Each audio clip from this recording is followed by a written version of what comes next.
It's been a fucking long journey. Especially if you've been a Blue for more than 40 years in your life. But tonight, we're winning again. So let's celebrate together.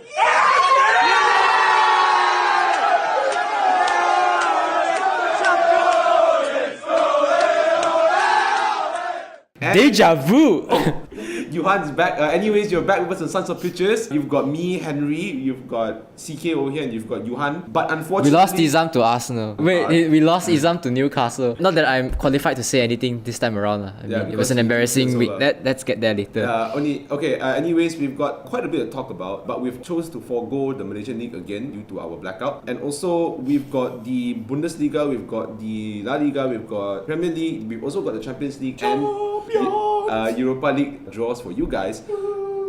And then we've got PSG versus Monaco, which is the league-owned match. We're going to start with that. Apparently, before this happened, PSG had established a partnership with this Dota 2 team called LGD Gaming. So they will now be officially known as PSG LGD. I mean, not that it makes any sense, lah. Yeah, maybe what we're going to see next is Neymar playing Dota. I won't be surprised he actually plays Dota though. He earns money, why not? Why the No, fuck? Mbappe looks more like the guy who plays Dota.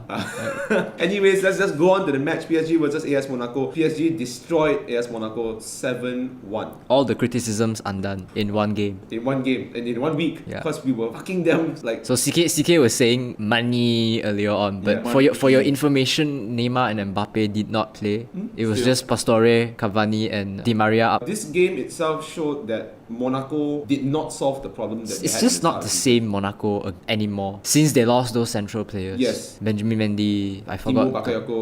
Bakayoko. I mean, okay, I reserve some judgment for Bakayoko. Maybe he's just as good. He's just good for League One, not for the Premier League.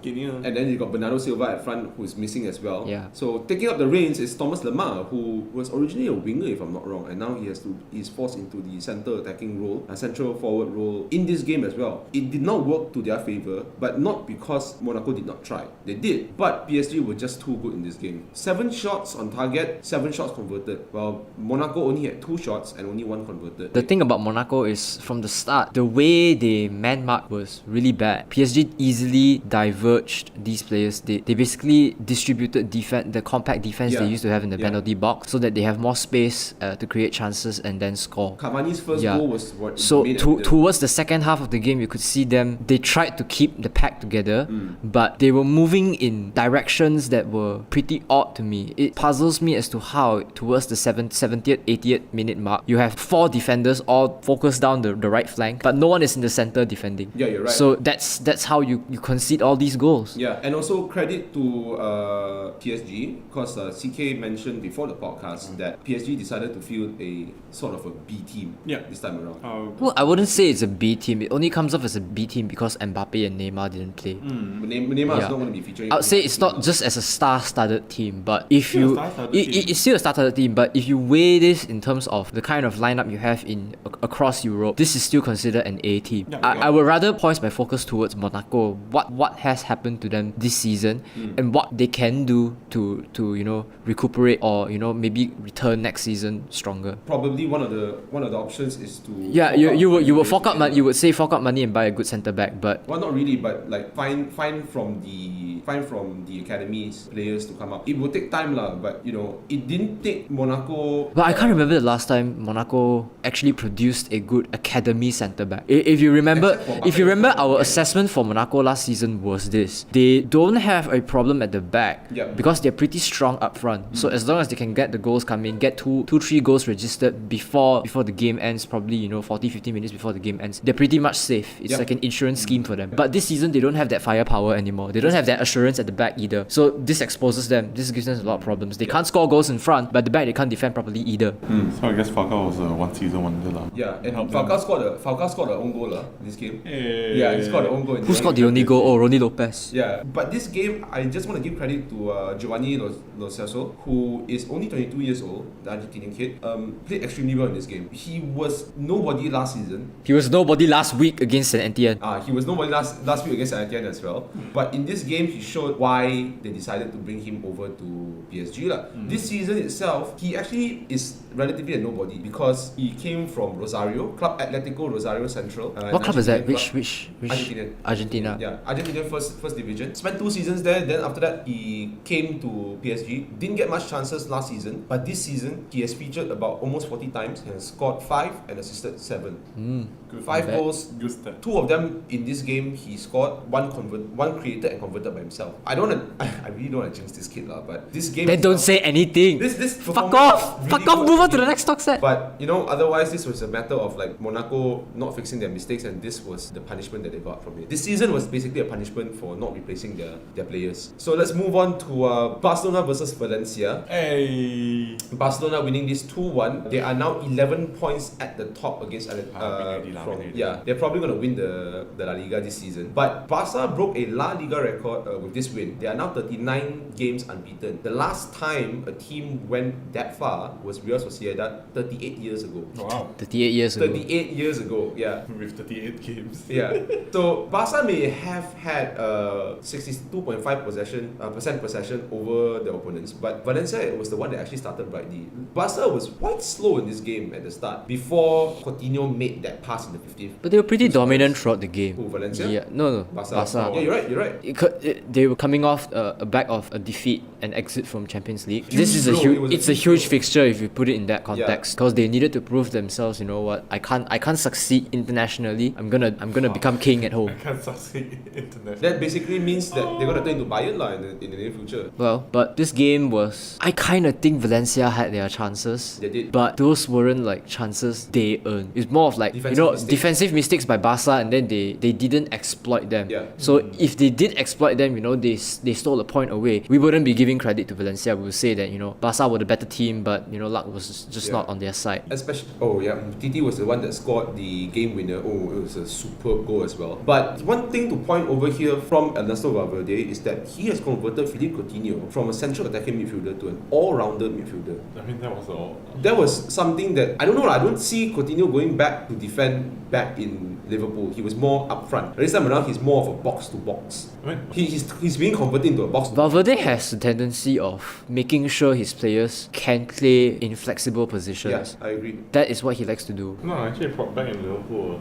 Klopp also has plans to actually convert him to box Yeah, midfielder, but it didn't work out for him, right? It did actually. It worked out for us in the team wise because we have our front three. Yeah. He has more space to play, which Coutinho has more of a central role to play compared to actually pushing in front with the 3 of them. Back when Salah wasn't here, I mean, like they were trying to actually put Coutinho into box to box. Yeah. And trying to find someone to actually fill the spot which Salah actually came. But then this was enhanced by Valverde. He's constantly being put into that same position now, and you can see it prevailing because he's much more hardworking. Maybe because he knows Iniesta is retiring as well. Not Yes. retiring, going to China or America. Probably Qatar with Sabi, for all we know. Or Mascherano. Oh fuck, you're right. But in this game, Philippe Coutinho deserved a man of the match performance. He was the one that assisted 2 goals, 1 corner. Liverpool fans are still going to take a dump on him. Yeah? Where's the Champions League now, huh? He's going to get a Champions League medal anyway. You do know that, right? Because he's in the team sheet for Liverpool. If Liverpool wins the Champions League, he gets a medal. Yeah, I know, but for a player, in terms of a player, like, I didn't play. But Fuck it, he got a medal. Give it back, give it back. Doesn't matter what. We hanging there. Yeah. To the missing player. I don't think- to the person who could have been winning it. I honestly don't think a medal counts as anything for a footballer. It's more like the stats that you register. Like, the stuff that probably matters to you most is the Ballon d'Ors and stuff like Yeah, that. Coutinho's not going to win it until Ronaldo or Messi retires, basically. Yeah. And Neymar breaks his leg 2nd time this season. Yeah. Yeah, but Henry, you have something to say about Gonzalo Guedes? Yeah, Gonzalo Guedes in this game, he was the one that shown up the most. He created the most chances Yeah, in the game. Rodrigo wasn't informed. Yeah, it wasn't Rodrigo informed. wasn't informed. It was very unfortunate. But I really have to feel hard down for Guedes. I think there was a lot of chances that could have been converted. There was a mistake from Ter Stegen as well. He passed it back to Guedes, but Guedes couldn't finish. He was very quick on his feet to Yes. to make sure he got that chance. And Ter Stegen had a very good game as well this game. Bar the one goal that he conceded, which he couldn't do anything about. Yeah, it was overall a solid performance from Barca. The game that was supposed to be won, they won it. So now they are very close to the title. Problem is whether they can win the Champions League ever again. Well, Current circumstance. Wow. My hypothesis is, let's say Madrid continue to dominate European football for the next 5 years. Even if they do make it, they do make create a El Clasico UCL final. Can they win? They're not the kind of team that, like Liverpool has been extraordinary this season in terms of how they're very strong in the UCL. They have that grit, but Barca seems to be losing that slowly because of the change in managers over the past few years. Like there's this hint of instability roaming the club. that's a good point. That's only because they're going through a huge transition phase. Yeah. Most of their players who are key in The golden generation is has gone. It's gone. Back when they were in the golden generation, they had Messi, who was still fucking young. They had Xavi, who was also young. Piqué, who was also young. Fabregas. Xavi, Fabregas, Thierry Henry, Eric Abidal, Carlos Puyol. So these are the players who have slowly phased out already because they've all either retired or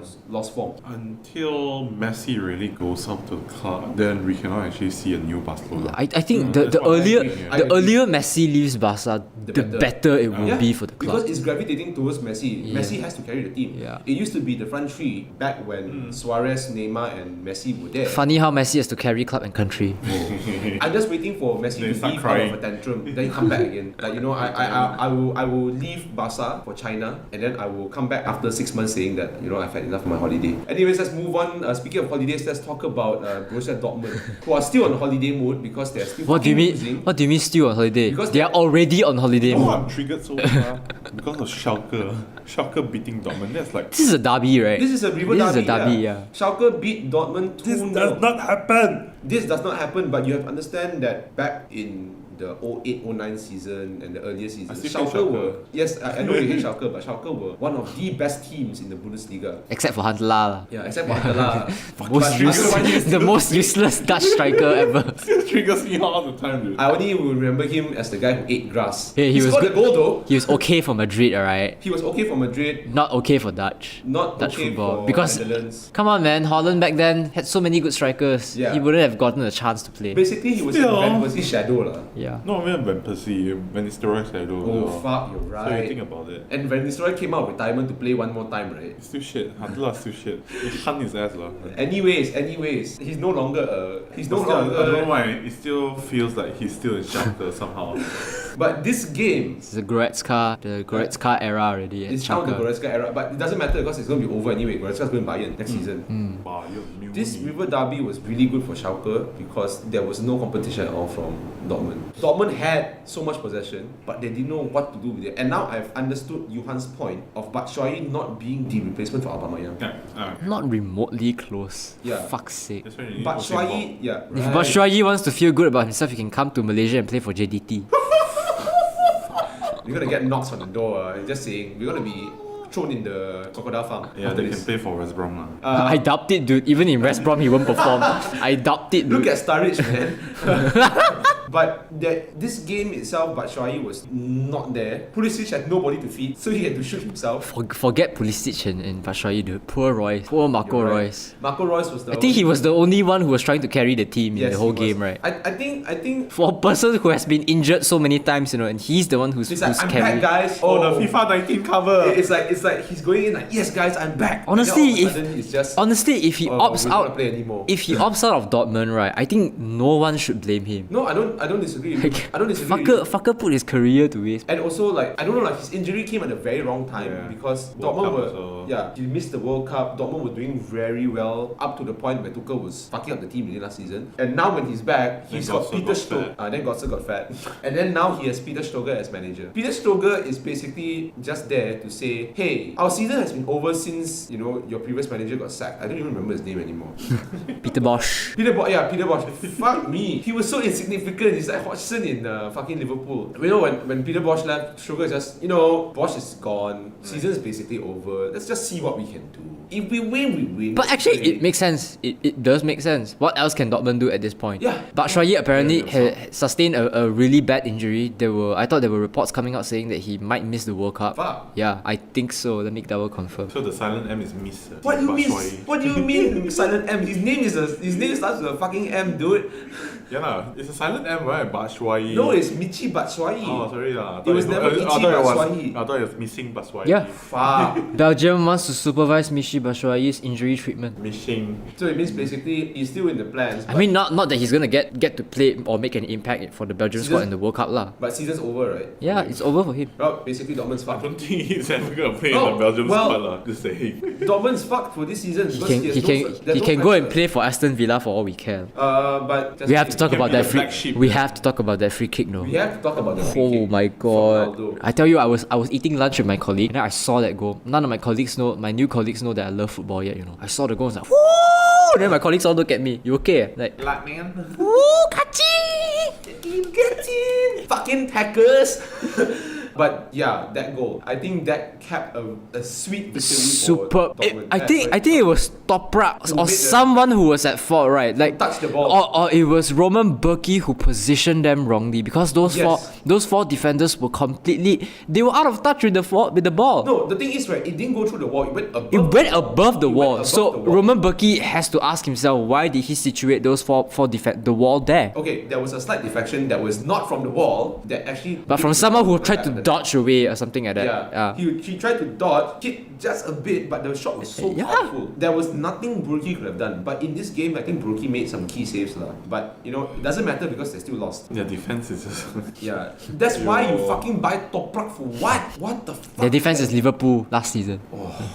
I'm glad that we You've gone past that. temporarily solved the problem. Yeah, it's not a permanent solution. We are on a drug high probably right now. That's why we. Yeah, I agree. Anyways, speaking of Liverpool, let's go on to the Premier League. We're not going to talk about Liverpool. We're going to talk about Manchester United versus Wham. Wham. We're going to talk about Manchester United versus West Bromwich Albion. Doesn't matter. West Brom are relegated. Doesn't matter.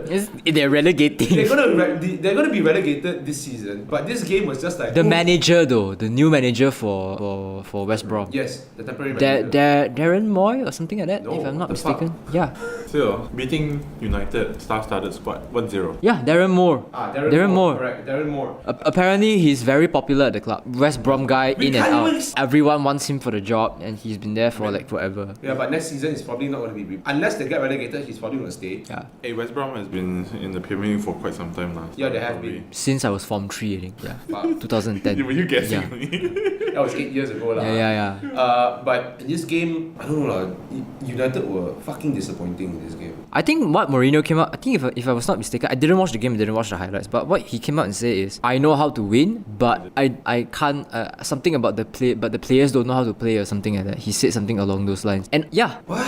Mourinho being egoistic, huh? Yeah. No, it's him criticizing the team, and I won't be surprised if that was the case for this Manchester United side. I'm second in the table. I'm up against the last place team. They're probably gonna relegate. Why do I need to put in 100%? Let's just put in 60 or 50. Just saying, there's just a 4-point gap between United and Liverpool right now. Yeah, but for all we know, I'm pretty sure United is just gonna end up in second. I'm very sure. So season's over for them as well lah. Season's over for us as well. No, we still have the FA Cup to fight for. Yeah, but if you want to turn out this fucking performance, it's so disappointing to watch. Nah, cup wise we are okay. Yeah, I honestly cannot fathom the fact that last week they came out with a super performance against their rivals, denied them the championship, and a week later basically handed them the championship. It's just like, hey, you know what? No lah, it's just proving that in Manchester itself, United is still a thing. When you're playing against your rivals inside the same A local derby local derby, you still you have something to prove, Okay, fair enough. When you're playing outside of the rivals already. Who cares? Who cares really? Yeah. The biggest point here is that United beat City. even though they are still champions. Okay. It's still bragging right. It was it's more bragging of like, rights. It was more of like the Manchester Bragging great rights, thing. yeah. Like 6 months down the road, you're gonna say, but we beat City though. We beat City though. They didn't clinch the title at Old Trafford though. So same thing like how Liverpool and Everton is the kind of rivalry. Okay. When we draw, we like. Yeah, same thing like it's St Totteringham's day lah. It's St Totteringham's day lah. Yeah, but what's the point? Because if St. Tottenham Exactly. You asked that question to Arsenal fans. They invented that shit. the fuck, man, like the term St. Tottenham's Day means that Arsenal finished on top of Spurs. Hey, Yeah. Ask them about now. There's probably not going to be a St. Tottenham's Day for the next few seasons now. Say Arsenal Day. Saying Arsenal. St. Arsenalington's Day, or whatever you care. But this game itself, we go back to the game. West Brom did very well. They know they're gonna be relegated, but you know they just say like, you know what? Let's just try and get. It seemed like Rafa what they did with Newcastle as well. What the fuck, Towards man? the end of the season. I can't believe they are not in the relegation zone. Rafa spends 0 cents on players. Hey, Newcastle man. What the fuck? Newcastle, yo, What you the got- fuck? You got Jonjo Shelvey. I badly want to see him leave Newcastle. Why? Because Newcastle don't deserve a man of his caliber. When that's the owner is trying to sell the club, right? If Yeah. I'm not mistaken. Yes, correct. He's not willing to spend a penny. Like he probably takes for granted the fact that Rafa has saved Newcastle from relegation this season. Okay. That's a strong statement. For all we know, Rafa might bring Newcastle to win or to second. I think the we all know Conte is leaving Chelsea, right? Definitely. Oh shit. Yeah, Okay. yeah, definitely he's leaving already. That's definitely leaving. You see the way he's managing the club, his His wife behavior. called him in the live press conference. I'm just saying lah. Ancelotti is apparently reportedly Again? poised to replace him That's what according. Izham said, don't That's what Izham said lah. I don't know lah, but I would love to see Rafa Benitez back at Chelsea. But Oh. Benitez was also a 6-month term man. Yeah, I know he was temporarily there. Imagine what he can do with money. Oh. Wait, hold up. Did Rafa win them the Champions League? No, it was Di Matteo. Fuck. It's Di Matteo. Yeah, Di Matteo. Rafa won them something. I forgot. The Europa It League. was a small cup. The Europa League. Yeah, I don't know lah. This game itself is just, you guys already said it lah. United didn't want to win it Rafa- anymore. Just want Rafa to to secure second Chelsea. place. Are you sure they won the Europa League? Oh yeah, they won the Europa I told you guys they won the Europa League. against Benfica. Yeah. Damn. Not significant. I remember Torres was significant in this game. I don't remember that happening. Yeah, but anyways. We only remember. You're actually not sure as well, okay? You guys made me put down my head, okay? Fuck. But yes, they did win the Europa League with them. But Rafa Benitez back at Chelsea again, I don't know, like, he wasn't loved there. He really Yeah, wasn't. they didn't like him. Yeah, so I doubt he's gonna be back there. But look at but now that Chelsea fans have seen what he can do with Newcastle, I'm probably thinking as a Probably Chelsea maybe fan, go. kind of makes sense to With no money Ah. spent, you think about it. Yeah, I'm actually quite surprised that Rafa has not complained a single thing about Mike Ashley. Yeah, fuck you lah. He has lah. Yes? He has lah. Okay, that's the Rafa Benitez I know. But anyways, let's move on to the other side of Manchester, even though it's away. Manchester City won the title with this game. Tottenham Hotspur versus Man City. It was a 3-1 victory for Manchester City. It was a clinical win against... I'm like, against Spurs though, but... They're playing Spurs at the most opportune time. It's when Correct. Spurs are not exactly that strong anymore. They've lost form already. Lost form is a harsh word. Just slight inconsistencies, hurricane injuries here and No, there. Harry Kane wanting to score goals that aren't him, that aren't his goals. Yeah. I want to win the Golden Boot. I think Pochettino instructed all of the players to wear Kane's jersey. Gotta go for my one. Ericsson, come here. Change the jersey. You're Harry Kane now. But apart from Harry Kane being a dick this season, but at the I don't think Harry Kane is a dick. in this situation, I think it's the club that's being a dick. I don't know. I don't know lah. But bear in mind, guys, before this game, City were coming in from a 3 consecutive game loss. And There were actually talks about, now that they are on the back of a 3-game loss, could they lose the 4th? Could United go on to win the title? What the and I fuck? was No, like, that's what? impossible lah. Are you guys high? That's impossible. But Spurs came in with actually nothing to fight for, because let's be honest, UEFA handed England, Spain, and Italy the huge boost, because now 4th place teams are automatically qualified to play in the Champions League. Here's the thing. I don't understand what is is there to talk about in this game? Because if you can win the title against Spurs at Wembley, that's something good as well. So of course City players went to this game determined to win the game. Memang they wanted to win the game. Yeah. But my question to Henry is, why did we talk about this talk set? Why didn't we talk about Newcastle and Arsenal? Because I really didn't want to talk about it. Rafa Benitez! Could have been a good segue, you know. Yeah, I know. I'm so sorry. It's okay.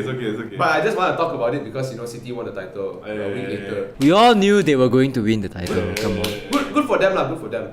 Anyways, let's move on. Since we don't talk about it so much, move on to a talk set that we will definitely discuss more about. The UEFA Champions League semi-finals and also the Bayern are fucked. Europa League. Bayern are fucked. Are you sure? Yes, Bayern are fucked. I tell you who could be the game changer here. James Rodriguez. Yeah, that's why I put it inside. Is he okay? I don't know whether if he's eligible to Yeah, play. that's the thing. Is he eligible to play because he's on a 2-year loan? Let's check. Actually, right? No. By right, if you want to put it in the logical stance, his name is in Bayern Munich's team sheet for this season in the Champions League registered team, which means that he's not cup tied with Madrid. Yeah, he's eligible to play for Bayern. So Yeah, he is. But when this draw came out, what the fuck, right? Yeah. Everybody was expecting this to be the I was final thinking place. the first thing that came to my mind is Madrid Bayern again. Bayern have never won against Madrid in They tried to win UCL. against Madrid. They never, and they always lose by a huge margin. No, not the last. Yeah. It's the last 2 years. Last two, years, yeah, okay, they always lose by a huge margin. So I was like thinking, who could change the game for them? James Rodriguez. The fella hates Madrid. Yeah. The fella hates Zidane. Yeah. Whoa. Yeah, he hates. Zidane Yeah, for he going back to- despises him to his guts. Yeah. But Bayern this season are rolling on steam right now. Yeah. They're really good. Since after they changed managers since the start of the season, Ancelotti going out, Yeah. right? There's been a new form of. It's like Play. we were expecting Bayern to actually phase out the old squad, but they're still playing with the old Yeah, squad. they're still giving contract extensions to Ribery and Robben, who are like what 76 years old. They can play. Fuck off, like that's 76 years old. What the hell? They can probably play at 40, man. Robin, they all. Hey, for all we know, man. For all we know. Hey, But Giggs retired at 39 or 40. 41. But yeah, for me, player to watch for Bayern wise. James, definitely James. What about? Okay, let's not talk about Ronaldo. Definitely Ronaldo. Who else could actually defeat? Isco is in Isco really is good actually- form right Lucas now. Vazquez? No, I think Isco could be the next player that we actually want to watch on this guy. He has been playing really well. He's been playing. He earned his spot back from Zidane. Yes. If you remember, start of season, Zidane didn't really play him a lot, Yeah, and then he he had to started put to him work. at He Asensio. worked really hard. Yes, He worked really hard for it. I mean, like, he deserved it, and probably the next player to watch after Ronaldo, given that his star status is scoring all these goals lately in the Champions League, the penalty against Juventus fuckers. But they're salty about it, right? But if you think about it, right, Jupp Heynckes has been a championship winning manager with Bayern. which is why I'm pretty concerned about that managerial change next season. Niko Kovac. Yeah. I don't. I know he's a Bayern player, Yeah. but you look at his resume, you wonder, could this be the start of another Peter Bosch? For all we know, lah. For all we know, yeah. Or you could turn up like Jurgen Klopp, who was from. But Mainz. you look at the positive side, clubs need to make this kind of appointments. It's like appointing Pochettino to become head coach of Spurs. We didn't know what he was capable of because the best he has done was manage Southampton. But now he's managed to bring the team to a Champions League level. So if Kovac turns out to be another Pochettino, fine. But we don't know. We But really it's don't too know early to until... say, lah. It's really too early to say. You have to probably watch the pre-season friendlies to just make that slight judgment, not a full judgment, but like a slight judgment with how Bayern's going to. The last time I watched pre-season friendlies, I thought United were going to win the league. But who will have the edge, by the way? Bayern Madrid. or Madrid? Madrid. Honestly, They live in trauma. honestly speaking, I do believe that it will be a good. I don't see anyone overpowering Madrid in the next 3 to 5 years at least. Even after their golden generation retires. I'm talking about the likes of Bale, Ronaldo, Benzema out of the frame already lah.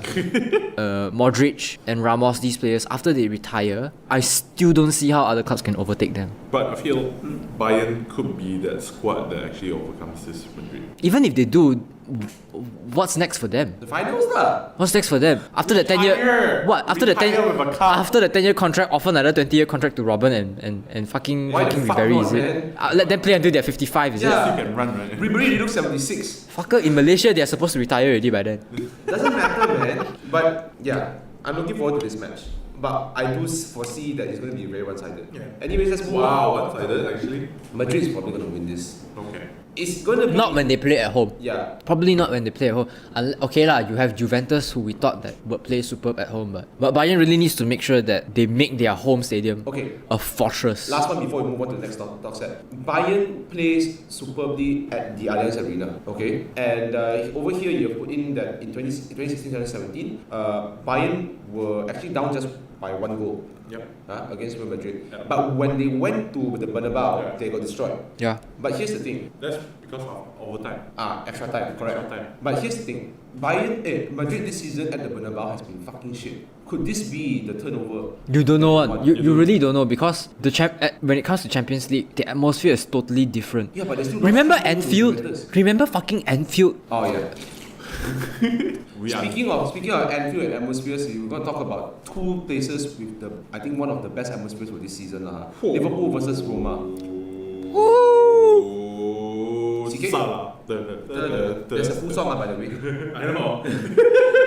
CK, take it away. This is the most, I feel for me, as a Liverpool fan with a very, positive mindset right? I'm going to say that we actually got the worst out of the 2 devils. Yeah. If we were to play with a club that has a higher status than us, meaning that like someone like Madrid or Bayern itself, right? We would actually be like the underdogs. We don't have the pressure itself. Yes. But the problem is when we are drawn with Roma itself, who are the pressure is on underdogs us right now, yeah. because we are clearly the favourites now. Yep. And everybody is just like, oh, Salah is going back to the sole club. Yeah. Is he gonna perform against? I really think it's rigged lah. It's fucking rigged. Nah. This match is fucking rigged. I mean, like, Hey, let's see Salah go back to his home club. Okay, sure. Let's see James Rodriguez go back.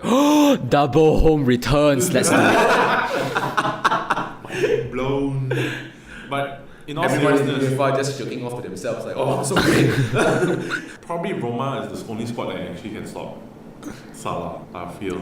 Yeah. In terms of knowing him as a player, because Roma has played. I mean, Salah has played in Roma previously before they transferred into Liverpool itself.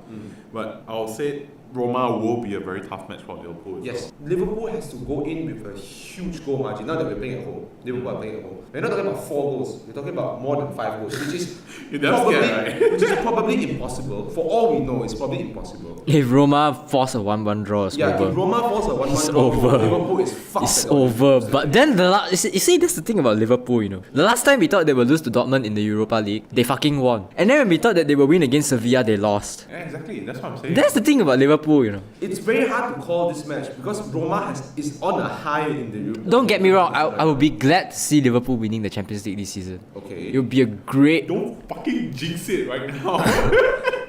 What are the odds of Liverpool winning the Champions League?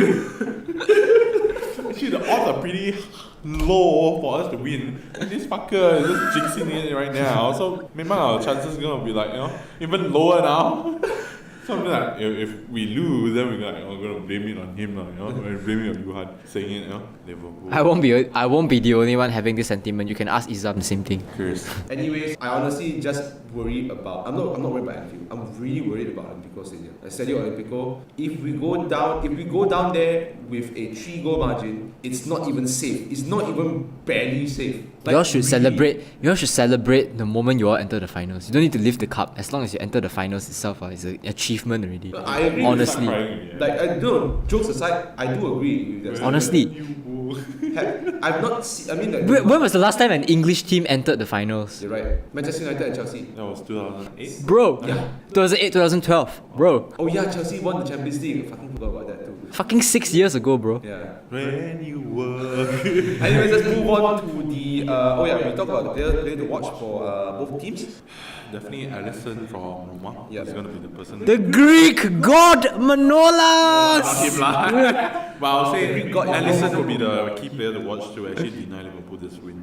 I agree. Because Liverpool is running on a goal high. Rome has risen from its ruins. The Greek god has come to the 7 hills of Rome. This is not happening. This could not happen. It is happening. Superb commentary from Peter Drury. Anyways, let's move on to the UEFA Europa League semis.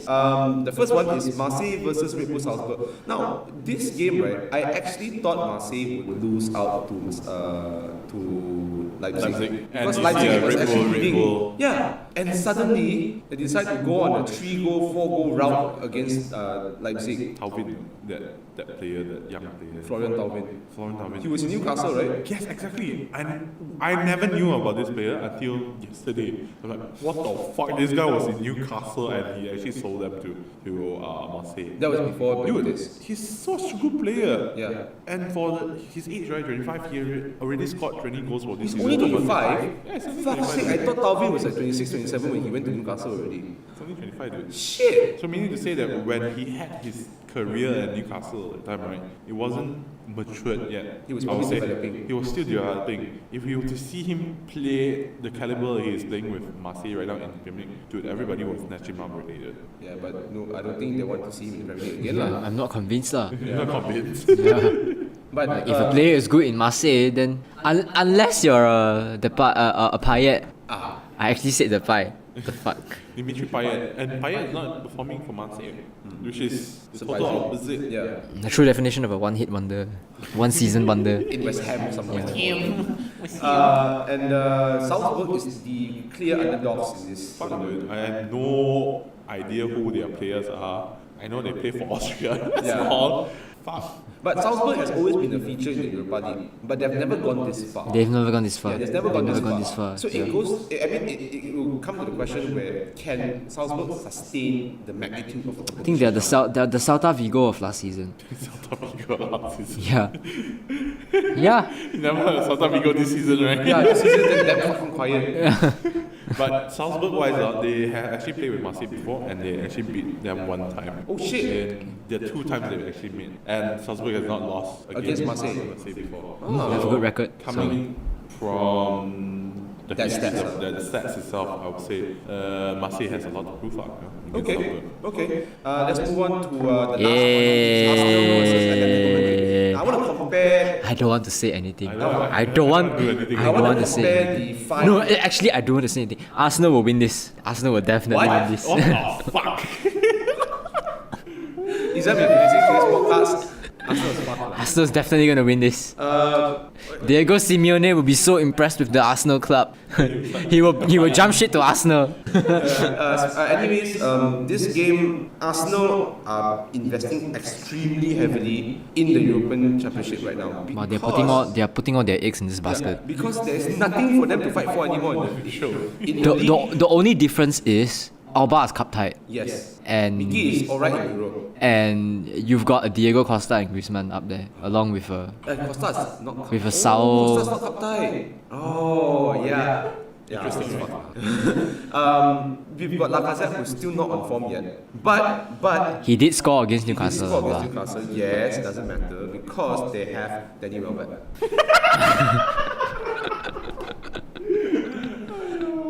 Jokes aside, the guy has been scoring goals for the past 2-3 weeks now.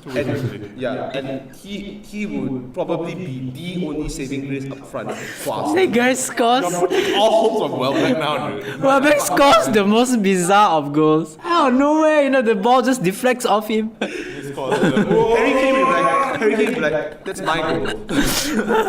But Arsenal has a lot to prove in this game because if you look at their Europa League form, they have lost against Ostersund, then they had a 3-game winning streak, and then they drew in the last match, but they won anyway. I mean, they got through anyway. Whereas in Atletico Madrid's side, they have won all except for that one game where they lost to Sporting Lisbon. But before they lost to Sporting Lisbon, they destroyed Sporting Lisbon. So I don't know if Atletico can destroy Arsenal. Don't know, man. It's gonna be a tough game for Arsenal. Yeah, it's going to be a tough game for Arsenal, but you have to see also in this competition itself, they beat AC Milan. I know. No, you look at the margins by which Atletico concedes their goals.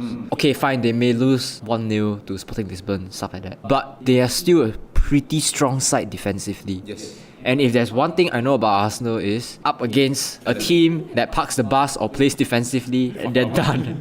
They are done. fuck up somewhere. So basically, we're just saying that Arsenal And might they are playing without Aubameyang, and they have to rely on the likes of Lacazette and Welbeck. Giroud is not there anymore, so you do the math yourself lah. Okay, well that brings us to the end of all the talk sets and the end of episode 88. We would like to thank everyone for listening to us because we are officially 2 years old now. We missed our anniversary by a week. But it's been very busy for all of us. But yeah, thank you so much for listening. Thank you so much for the support from everybody. If you see us in Selangor Champions League as well, thank you so much for that. We'll see you guys next week. Subscribe to our channel, like our Facebook page, follow us on Twitter, and till then, lots of balls.